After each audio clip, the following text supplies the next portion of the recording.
Hi everyone! Magandang araw! Welcome to my succulent garden. Today is July 13, Sunday at nandito na ako sa garden ng alas 8 ng umaga para i-check kung okay pa ba sila after ng malakas na ulan kahapon. Kahapon ay napakalakas ng ulan, ngayong umaga naman ay napakainit. Gandang-ganda ako dito kay Mule, kahit bagong ulan ay namumula-mula pa rin ang kanyang tips.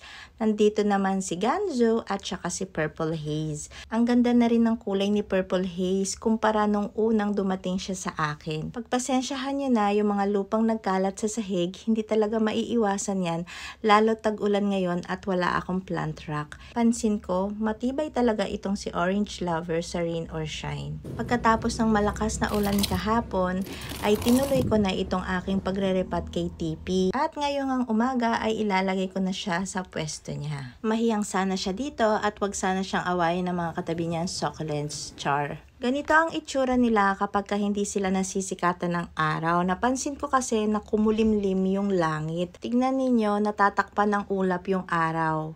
Kaya makikita nyo naman sa succulents na hindi sila nakabilad. Iba yung kulay nila, iba yung rehistro sa video. Pero para sa akin, kahit ano pa yan, makulimlim o hindi, maganda pa rin naman. Kaya gusto kong ipakita sa inyo yung makulimlim ang panahon, kung anong itsura nila, at yung nasisikatan sila ng araw. O diba, parang magic. Kanina makulimlim, ngayon naman maaraw.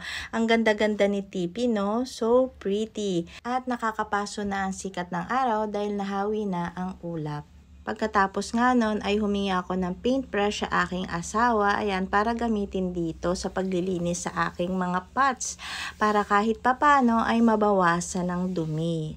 Uulan naman din mamaya. Pagkatapos ko ngang mag-garden ay pumunta na ako sa kusina para tumambay, magluto at kumain. Pagkatapos kumain ng pananghalian at nagpahinga ng saglit, pumunta na ako dito sa garden. At ayan ang panahon ngayon, makikita ninyo na medyo makulimlim na naman. Dinampot ko na yung aking brush para sana maglinis-linis at tumingin ng ano pang dapat gagawin dito. Pero ako'y dinadapuan ng katam kasi parang uulan na naman. Ano bang gagawin ko?